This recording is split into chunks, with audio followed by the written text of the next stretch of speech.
क्या होगा अगर मैं आपसे कहूं कि आप उन 99% छात्रों को हरा सकते हैं जो अपने डेस्क पर पूरे दिन पढ़ाई करते हैं। उनके द्वारा किए गए प्रयास का केवल एक अंश लगाकर उत्तम अंक प्राप्त करना इस बात पर अधिक निर्भर करता है कि आप अध्ययन के लिए किन तरीकों का उपयोग करते हैं, न कि इस बात पर कि आप कितना प्रयास करते हैं। और सर्वोत्तम अंक प्राप्त करने के लिए आप किन अनोखे तरीकों का उपयोग कर सकते हैं, यह जानने के लिए एक नोटपैड के साथ तैयार हो जाइए और वीडियो का सारा रस निकाल लीजिए।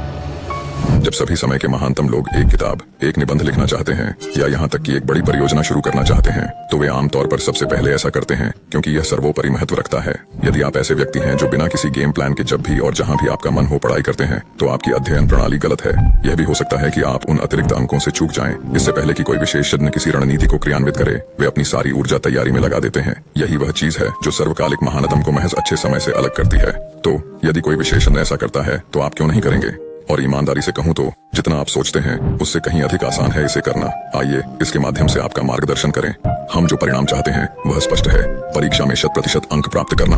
अब हमें केवल यह योजना बनाने की आवश्यकता है कि हम परिणाम प्राप्त करने के लिए इनपुट कैसे करेंगे। सबसे पहले आपको यह पता लगाना होगा कि आपको कितना काम करना है। ऐसा करने के लिए अपनी सभी पाठ्य पुस्तकें लें और उनके पृष्ठ जोड़ें। मान लीजिए कि आपके पास कुल 1000 पृष्ठ हैं। अब यह देखने के लिए अपना कैलेंडर जांचें कि फाइनल से पहले आपके पास कितने दिन बचे हैं। उदाहरण के लिए यदि आपके पास 100 दिन है तो इसे 2 से विभाजित करें। आपके पास 50 दिन होंगे और उन दिनों के भीतर आपको 1000 पृष्ठ पूरे करने होंगे, यानी एक दिन में 20 पेज। आप सोच रहे होंगे कि जब आपके पास 100 है तो 50 दिन में ऐसा क्यों करें। इसका उत्तर यह है कि आप आलसी हैं और आप जितना सोचते हैं उससे कहीं अधिक कर सकते हैं। और इसके अलावा आपको अपनी याददाश्त को मजबूत करने के लिए दोहराव के लिए 50 दिन और मिलेंगे। असामान्य परिस्थितियां भी उत्पन्न हो सकती हैं जिसके कारण आपको 1 या 2 दिन का समय गंवाना पड़ सकता है। तो अब आप जान गए हैं कि आपको क्या करना है। एक दिन में 20 पन्ने या उन पन्नों में आने वाली सभी समस्याएं। इसके बाद आपको यह पता लगाना होगा कि आप इसे कब और कैसे करने जा रहे हैं। कार्रवाई करने की प्रक्रिया, आइए हम भी ऐसा करें। अपने कैलेंडर ऐप पर जाएं और स्कूल और पढ़ाई के लिए अन्य आवश्यक गतिविधियों के अलावा आपके पास जो भी अतिरिक्त समय है उसमें ब्लॉक जोड़ें। ऐसा करने पर आपके सामने सबसे बड़ी समस्या यह आएगी कि आपको समय नहीं मिल पाएगा और सारे काम आपको महत्वपूर्ण लगेंगे। लेकिन यदि आप अभी सभी अनावश्यक गतिविधियों को हटा सकते हैं और इसके बजाय उन्हें अध्ययन ब्लॉकों से भर सकते हैं, तो आप किसी ऐसे व्यक्ति की तुलना में बेहतर स्कोर करेंगे जो ऐसा नहीं करता है। क्योंकि आप जितना अधिक काम करेंगे आपको उतने ही बेहतर परिणाम मिलेंगे। अपने आप से पूछें, क्या मैं इसे अपने उच्च ग्रेड से अधिक चाहता हूँ? यहाँ हमारा लक्ष्य अपने दैनिक कार्य को पूरा करने के लिए समय का प्रबंधन करना है। इस उदाहरण में 20 पेज पढ़ना। लेकिन यदि आप और भी अधिक प्रबंधन कर सकते हैं तो यह एक बूस्टर है। और अधिक करें और बेहतर परिणाम प्राप्त करें। ठीक है, अब आपने सबसे आसान काम कर लिया है, योजना बनाना। अब सबसे कठिन हिस्सा इससे चिपके रहना है। सच कहूँ तो प्रतिदिन 30 मिनट अध्ययन करना अभी भी एक अच्छी योजना थी, लेकिन क्या आप इस पर कायम रहे? बाकी वीडियो में हम इसी पर ध्यान केंद्रित करने जा रहे हैं कि इस पर कैसे कायम रहें और इसे बेहतर और अधिक कुशलता से कैसे करें। क्या होगा अगर मैं आपसे कहूं कि आपको अपने पूरे जीवन पर ध्यान केंद्रित करने का जो तरीका सिखाया गया है वह गलत है? बिल गेट्स ने एक बार प्रसिद्ध रूप से थिंक वीक्स का आयोजन किया था। वह साल में 2 बार बिना इंटरनेट कनेक्शन के एक कमरे में खुद को पूरी तरह से अलग कर लेते थे। अंदर बंद होकर वह केवल किताबें पढ़ सकता था और बड़े विचार सोच सकता था। इनमें से एक क्षण के दौरान गेट्स ने इंटरनेट टाइडल वेव मेमो लिखा, जिससे माइक्रोसॉफ्ट का ध्यान नेटस्केप कम्युनिकेशंस की ओर गया। एक ऐसा निर्णय जिसने बाद में उनकी कंपनी के मूल्यांकन को अरबों तक बढ़ा दिया। लेकिन क्या यह अजीब नहीं है? एक इंटरनेट देवता इंटरनेट से ब्रेक लेने की कोशिश क्यों करेगा? गेट्स इतने चतुर थे कि उन्हें पता था कि मानवता चाहे कितनी भी तकनीकी प्रगति क्यों न कर ले, हमारे पास अभी भी हमारे पूर्वजों का दिमाग है। वह जानते थे कि अधिकतम परिणाम प्राप्त करने के लिए मस्तिष्क को बिना विचलित हुए अपनी अधिकतम क्षमता पर काम करना होगा। ऐसी दुनिया में जहां हर कोई विचलित है, ये सोचकर कि अगर जॉन कोई मूल्यवान वीडियो अपलोड करेगा या कोई महत्वपूर्ण संदेश भेजेगा जो शायद हम चूक जाएं, तो क्या होगा? यदि आप एकाग्रचित्त मार्ग अपनाते हैं, अपने इच्छित कार्य को बिना किसी रुकावट की तीव्रता से करते हैं, आपके काम की तीव्रता सब पर भारी पड़ेगी। ऐसा कहा जा रहा है कि एक मूर्ख एक हलचल वाले क्षेत्र में ध्यान केंद्रित करने की कोशिश करेगा जहां ध्यान लगातार फोन या उसकी खिड़की के बाहरी दृश्य द्वारा खींचा जाता है। लेकिन एक प्रतिभाशाली व्यक्ति को इसके बजाय एक शांत कमरा मिल जाएगा।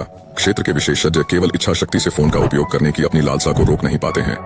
दिन निकलने से पहले वे इसे अपनी आंखों की रोशनी से दूर छिपा लेते हैं ताकि उन्हें सबसे पहले लालसा न हो। ऐसा करने से वे वास्तविक कार्य पर ध्यान केंद्रित करने की अपनी इच्छा शक्ति भी बचा लेते हैं। मुख्य तथ्य, अपनी अध्ययन मेज को किसी विकर्षण मुक्त क्षेत्र में रखें। अपनी दृष्टि से ध्यान भटकाने वाली सभी वस्तुओं को हटा दें और फिर समस्याओं को हल करने पर गहनता से ध्यान केंद्रित करें।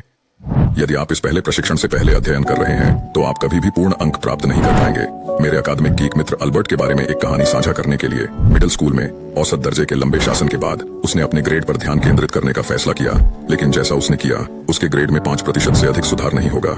वह प्रतिदिन 6 घंटे काम कर रहा था, तो वह क्या गलत कर रहा था? प्रत्येक पृष्ठ को पढ़ने के बाद पुस्तक को बंद करें और अध्याय से सभी महत्वपूर्ण विचारों को याद करने का प्रयास करें।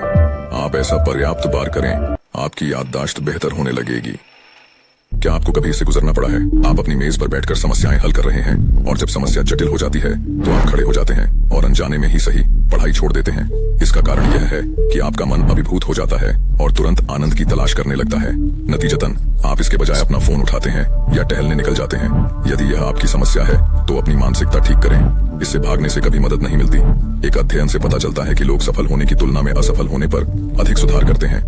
विफलता के क्षण में वैज्ञानिकों ने मनुष्यों में बढ़ी हुई मस्तिष्क गतिविधियों की निगरानी की है।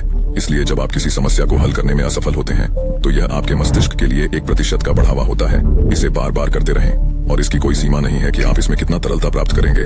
अंत तक बने रहें और मैं आपको अपनी दिमागी शक्ति बढ़ाने और एक मजबूत मानसिकता बनाने का कोर्स बिल्कुल मुफ्त में दूंगा।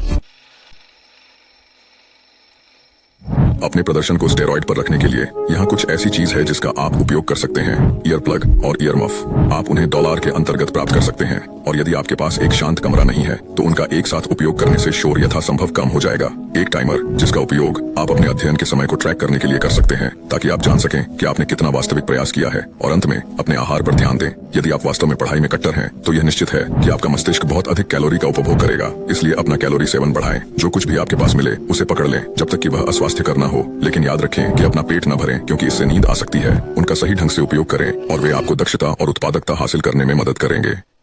जब आप चाहें तो पूरे दिन अध्ययन करना आसान होता है, लेकिन उन क्षणों में क्या करें जब आप खुद को अध्ययन करने के लिए मजबूर नहीं कर सकते, जब आपका मन नहीं होता है। कुछ लोग YouTube पर प्रेरक वीडियो खोजकर इसे ठीक करने का प्रयास करते हैं, जबकि अन्य स्वयं को फिर से दिवा स्वप्न देखने के लिए मजबूर करते हैं। क्योंकि जब आपका मन न हो तो अध्ययन जैसे संज्ञानात्मक रूप से मांग वाले कार्य पर ध्यान केंद्रित करना कठिन होता है। जब आपका मन न हो तो पढ़ाई करें। यहाँ बारिश या धूप का अध्ययन करने के लिए प्रतिबद्ध रहने के लिए चरण दर चरण मार्गदर्शिका दी गई है। सबसे पहले कुछ देर बैठ जाएं और उस कारण को लिखें कि आप कड़ी मेहनत से अध्ययन करने का प्रयास करते हैं। अपनी इच्छा लिखो। क्या आप पूरे अंक प्राप्त करके उन्हें गलत साबित करना चाहते हैं?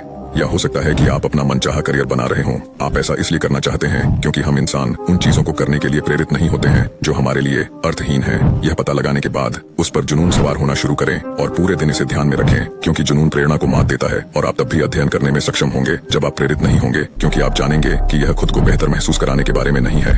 यह पूर्ण अंक प्राप्त करने के बारे में है, चाहे आप कैसा भी महसूस करें। अगला कदम इसे आकर्षक बनाना है। यदि मैं आपको अभी अपना कमरा साफ करने के लिए कहूँ तो क्या संभावना है कि आप इस कार्य को करने के लिए प्रेरित होंगे? बहुत कम। लेकिन इसके बजाय अगर मैं आपको अलौकिक क्षमताओं को अनलॉक करने के लिए एक निश्चित प्रशिक्षण करने के लिए कहता हूँ तो आपके प्रेरित होने की संभावना बहुत अधिक है, क्योंकि अलौकिक क्षमताएं आपके कमरे की सफाई करने से अधिक आकर्षक हैं। इसलिए यदि अध्ययन करना आपको एक कमरे की सफाई करने जैसा लगता है तो आपको इसे आकर्षक बनाना होगा ताकि ऐसा लगे कि आप महाशक्तियों के लिए प्रशिक्षण ले रहे हैं। ऐसा करने के कुछ तरीके ये होंगे कि अध्ययन के बारे में सभी सकारात्मक चीजों को उजागर किया जाए और नकारात्मक चीजों को छिपाया जाए। उदाहरण के लिए सोचें कि सीखने से दिमाग मजबूत होता है और इसे बोझ के रूप में देखने के बजाय इसे अपना ज्ञान बढ़ाने का अवसर समझें। अगली चीज जो आप कर सकते हैं वह है कार्य पूरा करने के बाद स्वयं को पुरस्कृत करना, क्योंकि हम उन गतिविधियों को दोहराते हैं जो सजा देने के बजाय पुरस्कृत करती हैं। चॉकलेट के पहाड़ों में गोता लगाने के अलावा खुद को पुरस्कृत करने का एक और तरीका है अपनी प्रगति पर नजर रखना। अपनी प्रगति को प्रत्यक्ष रूप से देखना वास्तव में आपको अतिरिक्त प्रयास करने के लिए प्रेरित कर सकता है। ऐसा करने का एक तरीका आदत ट्रैकर का उपयोग करना है।